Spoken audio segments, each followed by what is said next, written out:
Paula Vanaka, hello again. Welcome to Clarkie's Corner weekly podcast. Not a great trip to Dunedin for the Swire Shipping Fijian Drua, and we'll chat about that effort and cast an eye over the rest of the Shop and Save Super Rugby Pacific. It is week 6 this week, and that means another home game for the Fijian Drua. They need to get back in front of their parochial fans in Suva this time. And joining us this week is a foundation member of the Drua, Baden Kerr. Well, Baden, how's life on the Gold Coast in Queensland, post rugby? Well, Clarkie, thanks for having me on today. Yeah, it's a beautiful wee spot here on the Gold Coast. We're pretty fortunate to get some time here with the Drua last year with a bit of the flooding issues and whatnot. So gave me a bit of an insight into the beautiful area that I live in here and really enjoying the lifestyle there. And selling real estate for Rain and Horn for the time being. So good luck with that one.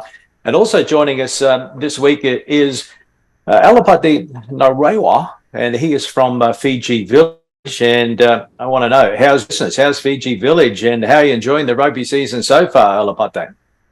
Definitely enjoyed the rugby season. Glad to have another home game here. Looking forward to the game this weekend against the Rebels. And as Jim said, I'll be covering most of the Drua things that's happening. So definitely looking forward to another weekend of rugby here at home. Okay. Baden, can I ask you next up about your year with the Drua? How was it in 2022? Because basically you were brought in from left field, weren't you? Yeah, I was extremely fortunate to get the opportunity, as it were, pretty late, as you mentioned in the piece. So it was a pretty, I guess, almost easy decision to some degree, knowing that it was so unique. You know, it's not every day you get offered an opportunity to come into a brand new team, play Super Rugby again, and also inherit some pretty amazing cultures that I was able to be shared with from the boys. So it was, as soon as I arrived, it was pretty magical. The boys were all really welcoming and taught me a lot of bad words and a bit of the language. And I was extremely fortunate. It was the most, I'd say, life-changing year I've had to date. Great to hear. Well, the Drua started well against the Highlanders last weekend in Dunedin, but then lost the plot somewhat, going down 57-24. So what did you guys make of it? Baden, first up, your thoughts? Yeah, I think, again, being such a new team to Super Rugby, you take some time to sort of adjust and find out how you sort of navigate yourself as an individual to play your best when you're away. And I think being so new, you can see the boys have a bit of excitement early on and maybe just haven't quite grasped the travel side of things in terms of how to best play it to play for that 80 minutes. So you're still proud of little bits and pieces here and there, and it's early doors, and I know it's only going to get better with the travel side of things. Alipate, you've had a bit of time to reflect on that performance. So what did you make of it? A bit of sparks of brilliance here and there, but we just have to put some more phases in together, correct a few phases, and go forward. Other than that, we just have to keep things under control and just try and keep the ball. Baden, Mick Byrne has said post that result that being on the road is not ideal for the Drua in just their second year, because they're short training weeks, and it's important that the Drua get a full training week in, and that's why they're grateful to be home at the moment. So there's still a long way to go, isn't it? That professional aspect to being on the road. Yeah, absolutely. Like I mentioned, it takes some time to sort of understand.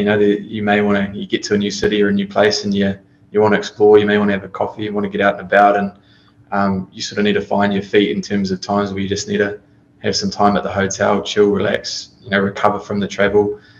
Just these little bits and pieces that seem to make a difference when it comes to 80 minutes of footy. So, like you mentioned, it's early doors with that side of things, and obviously, ideally, you want a full week of training. But I think, like it is being a new team, it's those small little details that boys will start to understand and pick up and know how to best navigate the travel. Yeah, it's all about consistency, isn't it, Alipate? It's something that Mick Byrne and the coaching staff have asked for, not only last year, but in particular this year. And we saw some glimpses of brilliance from the Drua, and then they just seem to switch off, trying to exit after scoring a try, etc. It's frustrating, isn't it? It's really frustrating as they string some phases together. But it's good now that they're back at home. As the coach said, they'll be able to have a full week's training session, and I don't think the teams will be quite ready for the heat that we have in Fiji, which is why they get about a week to prepare themselves ahead of the other teams that are coming in. And then I guess in the second year now, opposition teams now have the video from last year and from previous games this year. So some of the Kiwi and Australian teams, well, most of them, in fact, have probably worked out a way to play against the Drua. Yeah, I think to some degree, but sort of as Alipate said, it's the boys are still, if they put phases together, they are made of brick. Like they can really wear teams down physically, and I think when you sort of marry up the two with the skill set, the speed, and then marry up the sort of physicality, you're doing 5, 6, 7 phases. It doesn't really matter what you know about the way the boys are going to play. You just can't physically match them. So when we do put phases together, make some good decisions. It's not going to make a huge difference. I think people are still going to have to put their bodies on the line and tackle these amazing athletes. Api Volta won the Hoover Player of the Match award, but it was a tough choice. Frank Lamani was handy again, so too Celestino. But overall, it was probably one to put behind them and quickly, because it's all another part of the learning curve. And it is a fact of life for a new team, isn't it, Alipate? Most definitely. Looking forward into the next couple of games. The coach will have to probably rotate some other players in. He spoke speaking with the other players that still haven't played yet, like Talina, and there's a couple of players that have been playing all throughout. So definitely looking forward to see who he will be choosing in terms of rotation and resting his other players. Drua coach McBurney's called for more consistency, as I mentioned.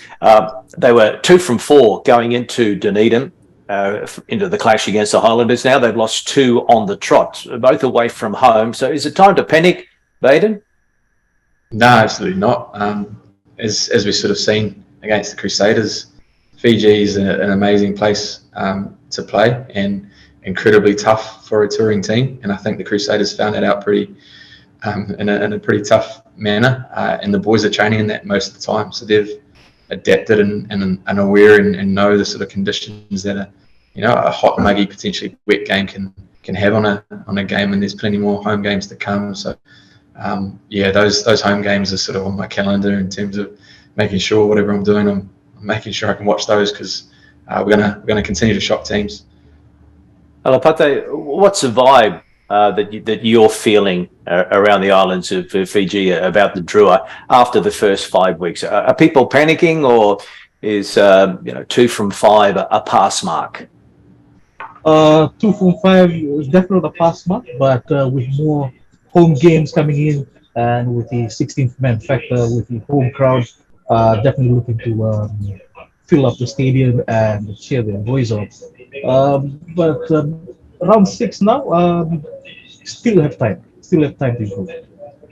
Only the second season, Baden, but you've been there at the coalface. So what are the challenges for a new team like the Drua? We know it's travel, obviously. We know it's a consistency issue that you have to overcome.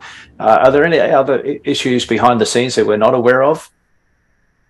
Yeah, I suppose last year in particular was pretty challenging for the boys, being uprooted from home and the challenges that come along with that. So in terms of, it was a really tough time here in Aussie with all the flooding and whatnot, and to move around as much as the boys did and still were able to find like joy and passion and play some really good rugby was pretty amazing. So even though it's its second year, the challenges that carried over from last year, there's still little bits and pieces that you notice potentially from being in other clubs that may be lacking, and it's just a time thing, as you mentioned. You got to kind of figure these things out as they come and go, and those established teams, particularly ones that have been in the competition 10, 15 years, they took a long time to figure things out, and you don't necessarily share too many secrets between teams. So I guess the nuts and bolts of it, they're just going to get tighter and tighter, and that will start to translate a little bit more on the field too, I believe. Before we talk about Suva this weekend, let's run through some other Week 5 results. And I tell you what, it's a bit of a tipster's nightmare when you have to put your tips in early in the week before teams are finalised, because what we know is that the Kiwi and Aussie teams have to rest their internationals in this Rugby World Cup a year. Then I think it's at least 2 matches they have to be stood down for. Crusaders 35. Brumbies 17. Stephen Larkham, the Brumbies coach, leaving 5 Wallabies behind. Slipper, Samu, Lerta, White and Wright. Part of the Rugby World Cup policy, but I would have thought that they might have tried to, try and get some leeway to put his best team out there, because you want to make a statement against the Crusaders, don't you, Baden? Yeah, absolutely. We know, sport in general, particularly rugby, is pretty psychological, and if you can get one up on a defending champ, particularly after Drua put a good result on them, that would have been a great time to sort of get them when they're vulnerable. And I'd imagine as a player, if you're not a Wallaby and you sort of lost 5 players that are around you that are typically some of the best in the world, you don't quite have that same confidence in knowing what that player may do outside you and inside you. And I've never been a massive advocate for completely taking a whole bunch of players out. Maybe 1 and 2, like you mentioned, you need to rest, but it can be quite disruptive to the team as a whole, and people probably don't recognise the psychological battles because you don't necessarily know, or maybe even at worst trust some of the players that haven't had as much experience in game time. Now, Alipate, I think the Drua probably hasn't done any favours for the other teams facing the Crusaders now, because they've had the upset in Lautoka, so they've moved on, and they've beaten the Blues now, beaten the Brumbies, so they're back on track, the Crusaders. I reckon that the Brumbies totally missed a chance that they could have beaten the Crusaders there with their stock pretty much depleted with their squad. Most of them injured. They could have easily taken that one had they brought the whole squad along. But definitely looking forward to it. It looks like the Crusaders train is rolling along again and seems to be picking up momentum. There is definitely always a team to look out for the Crusaders every season. You can never count them out. And Scott Robertson, of course, he's got a real spring in his step as well, because he is going to be the All Black coach from next year, as we know now. The Chiefs 24, Waratahs 14. Tars were hit with injuries, had their chances, but the Chiefs remain unbeaten. So they're going along nicely. Alipate? Yes, the Chiefs are definitely going along nicely. It seems like no one can touch them unless they, at the moment, yes, they seem to be the informed team. Definitely looking forward to the game this weekend, where they will be going up against the Blues. It could be the test of who is going to be the dominant team in New Zealand at the moment, with the injury-ridden Crusaders pretty much at half strength. So definitely looking forward to that game this weekend as well, between the Chiefs and the Blues. Yeah, well, Baden, what about the Hurricanes? They swept through Moana Pacific at 59-0. The Canes were favoured, but that spells problems for Moana, doesn't it? And they were at home as well. Yeah, there's a little bit of a concern, I suppose, there with that kind of points being leaked. And again, they're brand new, and probably being new, a lot of the teams last year would have been signed a year or two that are locked into, say, the Crusaders and Chiefs and that. So I wouldn't say it's doom and gloom, because there'll be guys coming off contract where they can probably target and potentially bolster their squad with a few bigger names and whatnot. And it's still amazing having them in the competition. And as mentioned, it's still early doors. You don't want to, again, panic or disregard them in any way, because they're a team that can upset people, particularly physically as well. The Rebels got the job done in a high-scoring and very entertaining match against the Reds at Amy Park, 40-34. The Reds, I think... well, I know they're disappointed, but they still have some injury worries as well. But it was there for the taking. Baden? Yeah, in all honesty, sorry, Clarkie, I missed that game. But yeah. Well, 40-34. So entertaining game, and the lead did fluctuate. What did you make of it, Alipate? Definitely think that they could have made a better play of that, but it seems that coming out of the second half, the Rebels definitely had some fire after the coach spoke to them in the room. But the Reds, well, if they've got a tough time coming up this weekend, as they'll be facing Razor and the Crusaders. So we better be betting all their lucky stars on that one. Now, Baden, your old team, one of your old teams, the Blues, got the win at home against the Force. Blues got out to 18-0. Force couldn't really peg them back, and it was 30-17 in the end. So I guess just going through what they had to do in preparation for the big local derby against the Chiefs this week.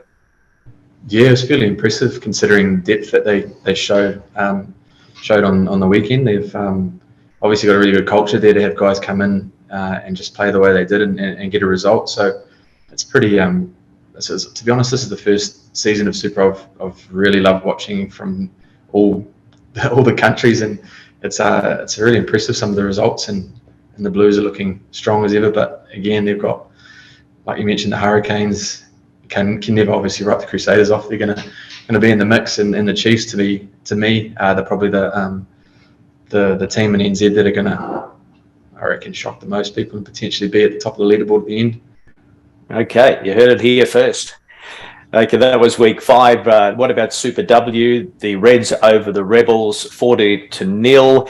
The Waratahs beat Western Force 43-0. And in Nandi, the first ever Super W game on Fiji soil. Fijiana drew at 12, Brumby 7.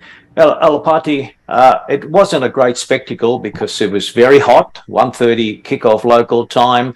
The ball was slippery in the first half with the humidity, and then the rain came, and it was almost like a cake of soap. So I lost count of the amount of scrums in the game, but the Drua, fortunately for them, got the job done, just. Yes, they were able to hold on in the last few minutes there as the Brumbies were attacking. But yes, as you said, it was pretty much a game of scrums. But as their coach has said earlier today, that they will try and work on that and hopefully improve by working those skills and make it better this weekend.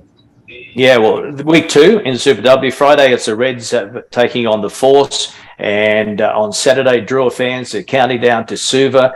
And it is a 1 p.m. kickoff local time for Super W. The Fiji under Drua taking on the Rebels in Super W and Super Rugby Pacific, the doubleheader. Ticket prices have been reduced. They want to fill the stadium. So this is very unique, isn't it? The Drua women and men playing on the same day.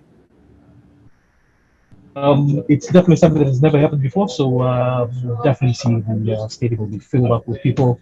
As I said, 16th man going to be out in numbers. Might be able to even see a 3 or 2. Righto. Well, the Brumbies are also playing the Waratahs in the doubleheader in Canberra in Super W and Super Rugby Pacific. Okay, week 6 in the Shop and Save Super Rugby Pacific. Moana and Highlanders on Friday night. What is your tip, Alipate? What are you expecting? For that one, I'm going for the Highlanders. After the game last week, I think this week they might be rested. I think Pakatava might be starting. They might bring in Nagi in the second half. Yeah, definitely got Highlanders as my pick. Baden, for Moana, it's time to get back on the horse. They really need to fight back after last week's disappointment, don't they? Yeah, absolutely. You'd think Highlanders would have been a good game and challenge for them, but they've obviously got their tails up after beating Aotearoa, so they're going to be tough to beat, I think. Reds back at home taking on the Crusaders on Friday night. Anyone going for the Reds? Going for the Crusaders on that one. I feel sorry for the Reds. Can you see the Reds bouncing back in that one? Because the Crusaders, they don't mind travelling, do they? And they've got a pretty good record on Aussie soil in recent years as well, Baden. No, you're not wrong there. They're well experienced in travel, but I've got a few friends and guys I've coached a bit at Bond and the Reds, so I'm going for the Reds in this one. Good on you. Saturday, righto, Drua versus the Melbourne Rebels. It's a 3:30 p.m. kickoff local time in Suva. Hopefully the house full sign will be up. Whatever the case, it's going to be a noisy crowd. The 16th man, as Mick Byrne likes to call the crowd. And while you were injured last year for the Suva game against the Highlanders, Baden, you were there. I mean, it was just an amazing atmosphere, and we can expect the same on Saturday, can't we? Absolutely. It's hard to sort of explain how amazing that atmosphere was. I've been to a few places and stadiums in the world, and that was by far my most, I guess, special moment in terms of watching a footy game. And to see Frank score that try after a couple of minutes, and like it almost felt like the stands were going to fall down on top of us when we were down below. So and having the Fijiana Drua there beforehand, I think is going to be magic, because we sort of Lautoka last year, we had a game towards the end there against the Chiefs, and to see how electric the crowd was when the women walked out and got to celebrate their title was amazing. So having both teams is going to be, double as electric as it was a year ago. What are you hearing about it, Alipate? Obviously, the fans are going to be so excited to be able to get out there and watch a doubleheader. Yes, fans are very excited about watching doubleheader. So with the popularity with rugby women growing day by day here in Fiji, they've definitely got a fan following here in Fiji. And after the performance in the Super Rugby last year, fans will definitely be coming out to see the Fijiana Drua this weekend. Baden, you've spoken to opposition teams that played in Suva and Lautoka last year. What are they saying after the game? I mean, just how difficult is it for the visiting teams to play in the heat in Fiji?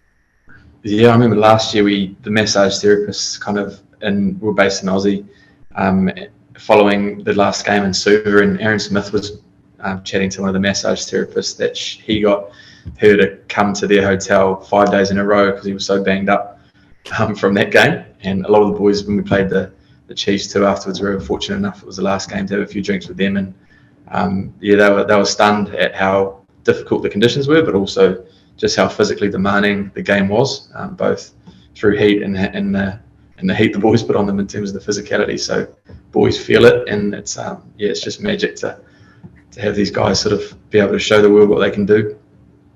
Alipate, the Rebels and the Drua, they played each other quite a bit. There was a pre-season game last year and this year, and it was 1-1 in the two matches that they played in Super Rugby Pacific last year. So they'll know plenty about each other, won't they?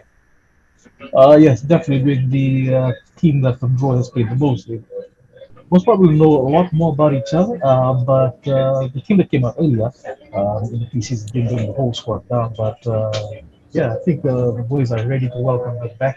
And this time, the Drua have the advantage because they're home. Definitely both of them. Yeah. Well, I think you're going to tip the Drua. Am I right? Yes. Very yes, indeed. Yeah. What about you, Baden? The home ground advantage. How heavily does it favour the Drua? Yeah, I think like you mentioned, Mick calling the crowd the 16th man is pretty accurate. They're magic to the boys, and obviously we know how strong family and friends and the rest are to the boys' motivation. So they're going to be a big influence. And have you been impressed, Baden, by the depth this year? Okay, the big news in the off-season, Hambasi had his contract terminated. He's now at Racing in Paris. But then you get Celestino stepping up to the mark. Young Wakuro's going well. And now Api Vota is back in the team. Revolvo started slowly, seeing glimpses of some of the form he possessed last year. So a little more depth and people challenging for the position. So it's handy, but it must be pleasing to sit back and see all this unfold. Yeah, absolutely. I was just thinking that the other day we had a couple of the boys play for Bonn, Kiti and Rusi, and these are guys that have been involved in Olympic gold medals, and they're in the background ready to play. And as you mentioned, some of these wingers coming in, and boys that haven't played a whole lot of Super Rugby are coming in and look like they've been there for years. So seeing Vota back on the field after injuring his ankle in the pre-season, and him coming back to really good form, and like you mentioned, a lot of the other boys is pretty impressive. A lot of the boys mentioned last year that there's so many hidden diamonds in Fiji, and now that they've got a team based in Fiji, that stepping stone just becomes a lot more realistic, and it's easy to sort of unmask these diamonds that are all based there on the islands. You're tipping the Drua? 100%. Right, at 3 p.m., 3:30 p.m. local time in Suva. for the Drua versus the Melbourne Rebels. Can't wait for that one. The Chiefs and the Blues. We'll let you start with this one, Nathan, because that's your old backyard. So it's really going to be an interesting game. I know the Blues were desperate to knock over the Crusaders and make that statement after they lost the final to the Crusaders last year. They didn't get the job done. Dropped the ball over the line a couple of times, so they were their own worst enemies. And as we know, the Chiefs will be up for this one as well. Yeah, to be honest, I'm really excited about this game too. I'm going to back the Blues to win this one, and still stick by the comment earlier that the Chiefs will be up there in the semis and finals also. Yeah, okay. And what's your tip, Alipate? For this one, I'm going for the Chiefs, as they seem to be in really good form. They've got the depth. Maybe it's a week, someone's injured, but then someone slips right back in as if they've been playing the whole season. But yeah, I'm going for the Chiefs in this one. The Brumbies and the Waratahs. This is always a big match. The Brumbies call it Waratahs Week. They put a circle around that match when the draw comes out. And, they try and get the crowd behind them, which is obviously going to be the case in Canberra. The Waratahs, they need a big performance. They've been hit by injuries. And, I think they're a better team than the results show. But Baden, it's all about results at the end of the day, and they're not getting the job done, the Tars. And it doesn't get any easier this week. No, I agree with you there. It sounded, I spoke to David Pariki last year, and things that turned around from the year before were pretty monumental, and they've got an amazing culture. And like you mentioned, I think they, maybe aren't performing to their best ability. But Canberra's a tricky place to play, and I'm gonna back the Brumbies there with their probably more than likely their Wallabies back. Well, the Wallabies should be back. Yeah. What about you, Alipate? There is some talk actually that Michael Hooper is due to have this week off. So whether they pick him or not at the time of this podcast, we don't know the team, but. Yeah, they'll need the likes of Hooper to be on board in Canberra. Going for the Brumbies, but as a friend said, if you got Mandolo Waratahs, just give him the ball. Just give him the ball. He'll get you guys across. But I'm going for Brumbies though for this round. The big question always with Nemani is, will he go the 80? So it's been interesting to see how they're managing him throughout the matches. Okay, one more to go, and that's the Hurricanes and the Western Force on Sunday. The Force on a bit of a mini tour of New Zealand, but gee, the Hurricanes, they've got to be dark horses at the moment. Baden, they're doing everything, and gee, they're playing some great rugby. Yeah, really inventive in their attack and scoring some outrageous tries, and obviously they're pretty strong spine in terms of the Suva and players that they've got in their forward pack. So, yeah, I think you're right in terms of them being a dark horse, and it'd be pretty tough to not pick them this weekend. Who are you tipping, Alipate? This one's pretty tough for me because the Hurricanes even performed well after the game last week. They got a pretty new backline. The Force has pretty much got it down to a T, but I'm going to go for Hurricanes in this one. Yeah, at home especially. So that's week 6.